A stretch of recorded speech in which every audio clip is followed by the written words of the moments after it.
अस्सलामुअलैकुम वरहमतुल्लाहि वबरकातुहू। उम्मीद है मेरी तमाम सिस्टर्स ईमान और सेहत की बेहतरीन हालत में होंगी इंशाअल्लाह ताला। आज मैं इखलाक सीरीज़ का एक और बहुत ही प्यारा टॉपिक आप सबके साथ शेयर करूंगी और वो है जी तोहफ़ा। जी बिल्कुल, हमें एक दूसरे को तोहफ़े तोहफ़ तो देने चाहिए। अच्छा, अब तोहफ़ा क्या होता है? तोहफ़ा तो वो होता है ना जो हम खुशी से देते हैं और दूसरे को खुश करने के लिए देते हैं, क्योंकि तोहफ़ा तो मोहब्बत बढ़ाने का ज़रिया होता है। जब भी हम किसी को तोहफ़ा देते हैं ना, तो हम दूसरे की शख्सियत, उसकी ज़रूरत और उसके माहौल को मद्देनज़र रखते हुए उसे तोहफ़ा देते हैं। बस हमें एक चीज़ का ख़्याल रखना चाहिए कि अपनी हैसियत से बढ़कर या फिर दिखावे के लिए या फिर सिर्फ़ इसलिए कि हमें भी बदले में कोई ना कोई तोहफ़ा मिले, इसलिए हमें तोहफ़ा नहीं देना चाहिए, क्योंकि वो तो तोहफ़ा नहीं है, फिर वो तो लालच हो गया। तोहफ़े का तो असल मकसद है मोहब्बत बढ़ाना, वो तो फिर नहीं रहा। इसलिए जब भी किसी को तोहफ़ा देना, तो फिर ये सोचें कि मैं इसकी खुशी बढ़ाने के लिए तोहफ़ा दे रही हूँ। अच्छा, बस आप सिर्फ़ इतना सोच लें कि जब कोई आपको तोहफ़ा देता है ना, तो आप कैसा महसूस करती हैं और उस शख्स से आपके ताल्लुकात कैसे होते हैं। जब आप पॉजिटिवली ये सोचेंगी ना, तो यकीन जाने एक अच्छी सी फीलिंग, एक मीठी सी फीलिंग आएगी। अगर आपको कोई गिफ्ट देगा बेलौस, जिससे आप कुछ एक्सपेक्ट नहीं कर रहे, वो आपसे कुछ एक्सपेक्ट नहीं कर रहा, वो जब आपको गिफ्ट देता है ना, तो आपके दिल में बहुत ज़्यादा खुशी होती है और फिर आपके रिलेशंस भी उसके साथ काफ़ी ज़्यादा स्ट्रॉन्ग हो जाते हैं। तो हमने भी रिलेशंस को स्ट्रॉन्ग करने के लिए तोहफ़ा देना है। अक्सर हम जब लोगों के घरों में जाते हैं ना, तो हम ना बड़ी कंजूसी का मुज़ाहरा करते हैं। हम गिफ्ट्स वगैरह नहीं लेके जाते। हमें चाहिए जितना भी अल्लाह ताला ने हमें दिया है, उसमें से कुछ ना कुछ हम अपने रिश्तेदारों, दोस्तों, जिनके भी घर हम जा रहे हैं, कुछ ना कुछ लेकर जाएं। लेकिन इतना ज़्यादा भी नहीं आपने शो ऑफ़ कर देना कि वो बेचारा सोच में पड़ जाए कि अगली दफ़ा आपके घर आए तो क्या लेकर आए, क्योंकि हम लोग ना फिर बहुत ज़्यादा लिमिट्स को क्रॉस कर देते हैं। हम इतने भारी भारी गिफ्ट्स लोगों को देते हैं ना कि वो फिर खुशी का बायस तो नहीं रहते, वो तो फिर बोझ बन जाते हैं। बस उनको फिर यही होता है कि अब हमने इनसे बढ़कर देना है। तो अल्लाह ताला हमें मोहब्बतें बढ़ाने के लिए तोहफ़ा देने की तौफ़ीक अता फ़रमाए, ना कि हमें अपना नाम बनाना हमारा मकसद हो।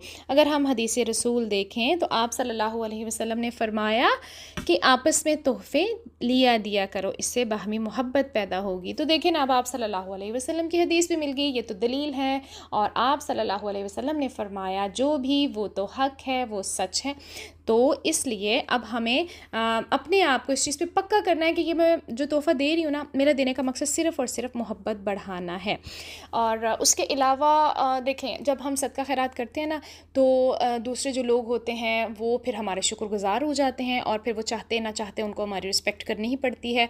इसलिए ये जो सदका खैरात होता है ना, ये भलाई और ख़ैर लाने का सबब तो होता है, लेकिन जब दिलों में मोहब्बत पैदा करनी हो ना, तो फिर हमें गिफ्ट्स देने चाहिए। अक्सर हम ये सोचते हैं कि गरीबों को खिला दें, बिल्कुल खिलाना चाहिए, और उन लोगों को दे दें जो ज़रूरतमंद हैं, बिल्कुल देना चाहिए। लेकिन उसकी उसकी जो कसर है ना, वो हम अपने रिश्तेदारों की तरफ से निकाल लेते हैं, यानी हम इनको कुछ नहीं देते, फिर हमें इनके साथ भी तो भलाई का मामला करना चाहिए ना। अगर हम इनको तोहफ़े तोहफ़ देंगे तो फिर आपस में मोहब्बत बढ़ेगी, इसलिए इनको हमने नज़रअंदाज नहीं करना। क्योंकि अक्सर हम ये सोचना शुरू कर देते हैं कि ये तो माशाल्लाह वेल सेटल हैं, इनके पास ऑलरेडी बहुत ज़्यादा है, तो इसलिए हम इनको नहीं भी कुछ देंगे तो कोई फ़र्क नहीं पड़ेगा। बिल्कुल फ़र्क नहीं पड़ेगा, उनको फ़ाइनेंशियली तो कोई फ़र्क नहीं पड़ेगा, लेकिन दिलों में मोहब्बत जो है ना, वो पैदा करने का ज़रिया होते हैं ये गिफ्ट्स। सो हमें ज़रूर एक्सचेंज करने चाहिए। इसके अलावा अगर हम देखें, आप सल्लल्लाहु अलैहि वसल्लम ने फ़रमाया कि बेहतरीन दिनार जिसे इंसान ख़र्च करता है, वो दिनार है जिसे वो अपने अहलो-अयाल पर ख़र्च करता है, और वो दिनार है जिसे इंसान अल्लाह की राह में जिहाद करने के लिए अपने जानवर पर ख़र्च करता है, और वो दिनार है जिसे वो अल्लाह के रास्ते में अपने साथियों पर ख़र्च करता है। तो देखिए माशाअल्लाह सुबहानल्लाह कि अल्लाह ताला की राह में जिहाद करना और फिर अल्लाह के रास्ते में अपने साथियों पर ख़र्च करना, कहाँ ये ख़र्च है, कितना इम्पॉर्टेंट है ये है यहाँ पर। और उसी को अल्लाह ताला ने किसके बराबर करार दे दिया, जो हम अपने अहलो-अयाल पर ख़र्च करते हैं। अहलो-अयाल पर तो हमने ख़र्च करना ही होता है, लेकिन अगर हमारी नीयत साफ़ हो, पाक हो, अल्लाह की रज़ा हो और आपस में मोहब्बत बढ़ाने की नीयत हो, तो यकीनन हमें उसका बेहतरीन अजर मिलेगा। अच्छा, अगर हम देखें ना, आप सल्लल्लाहु अलैहि वसल्लम का तर्ज़ अमल क्या था कि जब उनको कोई तोहफ़ा दिया जाता था तो वो क्या करते थे, तो चलें देखते हैं। सैयदा आयशा रज़ियल्लाहु तआला अन्हा से रवायत है कि रसूल अल्लाह सल्लल्लाहु अलैहि वसल्लम तोहफ़ा कबूल फ़रमा लिया करते और उसका बदला भी दिया करते थे। तो बस हमने बदला भी देना है, लेकिन यहाँ पर ना बस हमने थोड़ा-सा कंट्रोल करना है कि बदला इतना ज़्यादा नहीं दे देना कि वो फिर अंडर प्रेशर आ जाए। हमने एक-दूसरे को अंडर प्रेशर नहीं करना, बल्कि मोहब्बत पैदा करने के लिए, बढ़ाने के लिए तोहफ़े देने हैं। बार-बार मैं ये बात कर रही हूँ क्योंकि मैंने देखा है बहुत ज़्यादा ये रिवाज आम हो चुका है कि अगर इसने मुझे 2000 की चीज़ दी है तो मैंने तो 3 की देनी देनी है, चाहे उसका स्टेटस वो हो या ना हो। तो हर इंसान को ना अपनी हैसियत में ही रहना चाहिए। अपनी हैसियत से ऊपर बढ़कर अगर वो कोई काम करते हैं ना तो फिर वो बोझ बन जाते हैं। तो रिश्तों को हमने बोझ नहीं बनाना। चलें एक और हदीस देखते हैं। आप सल्लल्लाहु अलैहि वसल्लम ने फ़रमाया, अगर मुझे बाजू और पाए के गोश्त पर भी दावत दी जाए तो मैं उसे कबूल कर लूँगा, और मुझे बाजू या पाए के गोश्त का कोई तोहफ़ा भेजा जाए तो भी उसे कबूल कर लूँगा। अब इस हदीस का मकसद ये है कि जिस चीज़ को आप बहुत ज़्यादा हकीर समझ रहे होते हैं ना कि अच्छा, जैसे हमारे रिलेटिव्स होते हैं, कुछ तो बहुत माशाल्लाह रिच होते हैं, वेल सेटल होते हैं, और कुछ थोड़े से अल्लाह ताला की तरफ से ही अब उनके वो हालात नहीं होते हैं, तो फिर हम क्या करते हैं, हम उनको इम्पोर्टेंस नहीं देते। हमें बल्कि उनको ज़्यादा इम्पोर्टेंस देनी चाहिए ताकि उन्हें कोई कॉम्प्लेक्स ना हो। तो इसलिए आपको कोई भी दावत दे, आप ज़रूर कबूल करें, चाहे वो किसी भी चीज़ की, चाहे वो 1 डिश की हो। ये नहीं करना कि अब हमें कोई 10 डिशेज़ जिन्होंने बनाई हैं तो हम उन्हीं के घर जाएंगे। अगर कोई 1 डिश भी आपको ऑफ़र कर रहा है ना, तो हमें जाना चाहिए, एक्सेप्ट करना चाहिए। और एक बात तो बहुत अहम है जो हम सब ने याद रखनी है कि तोहफ़ा देकर कभी भी वापस नहीं लेना चाहिए, क्योंकि आप सल्लल्लाहु अलैहि वसल्लम ने फरमाया कि अपना दिया हुआ तोहफ़ा वापस लेने वाला ऐसा है जैसे अपनी खी हुई कैं को चाटने वाला। अल्लाह अकबर।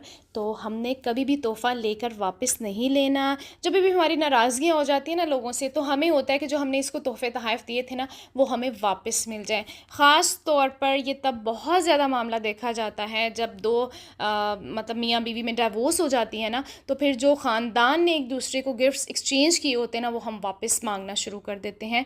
तो प्लीज़ ऐसा मत करें। अब हर इंसान का अपना अपना इखलाक होता है, हमें अपने इखलाक को गिराना नहीं चाहिए। यही तो हमारी चेकिंग है कि जब ताल्लुकात नहीं रहते इस तरह के, यानी अच्छे ताल्लुकात नहीं रहते, तो फिर हम कैसा बिहेव करते हैं। तो हमें अपने इखलाक को गिराना नहीं चाहिए। और अगर आपने किसी को कोई गिफ्ट्स दे दिए ना, तो प्लीज़ उसको वापस मत लें। जो दे दिया बस दे दिया, क्योंकि हम वापस तब लेते हैं जब हमने रियाकारी के लिए दिए होते हैं, लोगों को दिखाने के लिए दिए होते हैं। जब हमने अल्लाह के लिए दिया होता है ना गिफ्ट, वो हम कभी वापस नहीं लेते, क्योंकि हम कहते हैं हमने तो अल्लाह के लिए दिया था, उसको कदर है या उसको कदर नहीं है, हमने तो अल्लाह के लिए दिया था। तो यहाँ पर आके ना बात ख़त्म हो जाती है। तो बस अपना नज़रिया बदलने की ज़रूरत है, अपनी नीयत बदलने की ज़रूरत है। जब भी हम किसी को गिफ्ट दें, हमारी नीयत अल्लाह की रज़ा और मोहब्बत बढ़ाने का ज़रिया होनी चाहिए। तो बस हमने तोहफ़ा देते वक्त याद रखना है कि ये हमारे प्यारे नबी हज़रत मोहम्मद सल्लल्लाहु अलैहि वसल्लम की सुन्नत है, आपस की मोहब्बत बढ़ाने और दूसरे का दिल खुश करने का ज़रिया है। उसके अलावा अब हमने ना अपना जायज़ा लेना है कि किसी को तोहफ़ा देते हुए मेरी नीयत क्या होती है, और क्या मैं लोगों की कदर उनके तोहफ़े की कीमत देकर करती हूँ। ये तो बहुत इम्पॉर्टेंट सवाल है ना अपने लिए। तो जैसा भी आपको हाँ ना में जवाब मिलेगा, तो अब हमने अपनी करेक्शन करनी है। जायज़े के बाद क्या करना होता है, जायज़े के बाद हमने करेक्शन करनी होती है। और छोटा सा काम आपने करना है आज के, अपने घर वालों को ना कोई तोहफ़ा दें छोटा सा, ताकि आपके और उनके आपसी ताल्लुकात बेहतर हों। चलें जी, अपना बहुत ख्याल रखिएगा, फिर मिलेंगे इंशाअल्लाह। जज़ाकमुल्लाहु खैरन कसीरा।